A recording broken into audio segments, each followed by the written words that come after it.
Police एहलकार रो रहे थे, media वाले रो रहे थे, इर्द गिर्द जितने भी लोग जमा थे वो सभी रो रहे थे। पूरा मुल्क रो रहा था, लेकिन सजाए मौत की सजा मुकम्मल हुई। जब इस वाक़े का मैं स्क्रिप्ट लिख रहा था, यकीन जानिए मैं खुद रो रहा था। सऊदी अरेबिया से ताल्लुक़ रखने वाले मोहम्मद मुरसल, जिसकी उम्र लगभग 26 साल बताई जाती है, आल रिज़्क कबीले के इस नौजवान के हाथों किसी महफिल के अंदर मामूली सी बात पर अपने ही कज़न की जान चली जाती है। मोहम्मद मुरसल गिरफ्तार हो जाते हैं, अदालत में उनको सजाए मौत सुनाई जाती है। शरई कानून के मुताबिक मकतूल के विरसा के पास 3 ऑप्शंस होते हैं। वो दियत ले सकते हैं, माफ़ कर सकते हैं या फिर सजाए मौत के लिए परसू कर सकते हैं। मकतूल के विरसा पहले 2 ऑप्शंस को छोड़कर सजाए मौत के फैसले पर अटल हो जाते हैं। आल रिज़्क कबीले के तमाम लोग, बच्चे, बूढ़े, बुजुर्ग, औरतें सब मिलकर उस कबीले के पास जाते हैं जिस कबीले का नौजवान कत्ल हुआ था, और उस कबीले में जाके उन तमाम लोगों के सामने अपनी पगड़ियाँ, चादरें और जुब्बे उतार कर मकतूल के कबीले के लोगों के कदमों में रख देते हैं।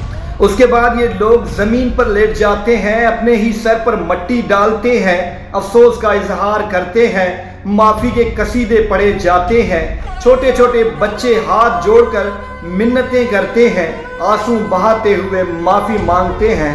पूरा का पूरा मीडिया जब ये देखता है तो उसके बाद मीडिया पर हर तरफ एक ही बात चलती है कि मोहम्मद मुरसल को माफ़ी देनी चाहिए। मीडिया कह रही होती है कि मोहम्मद मुरसल से ये कत्ल नादानी में हुआ है, यानी इत्तफाकी तौर पर उस शख्स की जान चली गई थी। जब मीडिया पर यह बात हाईलाइट होती है तो पूरा सऊदी अरब एक जुबान बन जाता है, और वो जुबान ये है कि मोहम्मद मुरसल को माफ़ कर देना चाहिए। अब कानून नाफिज करने वाले इदारे भी देख रहे हैं, बादशाह सलामत भी देख रहे हैं, सारी दुनिया देख रही है। ये इतना बड़ा वाक़या हो गया है कि पूरा मुल्क एक आवाज़ होकर माफ़ी मांग रहा है, लेकिन मकतूल के विरसा कातिल को माफ़ नहीं करते।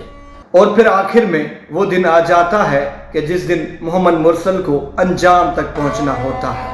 और फिर आज से तकरीबन 8 दिन पहले 20 तारीख को एक मजमा लगाया जाता है, लोग बुलाए जाते हैं, मीडिया इकट्ठा हो जाता है, मकतूल के विरसा आ जाते हैं, मोहम्मद मुरसल के विरसा आ जाते हैं, कत्ल करने वाले को लाया जाता है।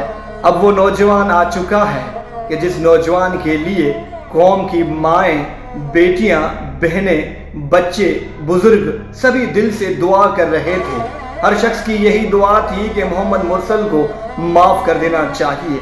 पुलिस वाले, मीडिया, यहाँ तक कि बादशाह सलामत भी यही चाहते थे कि नौजवान को माफ़ कर दिया जाए, लेकिन मकतूल के विरसा इंसाफ चाहते थे। अब सजाए मौत पर अमल दरामद शुरू किया जाता है तो उस वक्त मीडिया के लोग रोना शुरू कर देते हैं, पुलिस वाले रो रहे होते हैं, मजमा रो रहा होता है, हत्ता के मकतूल के विरसा भी रो रहे होते हैं, लेकिन सजाए मौत होती है।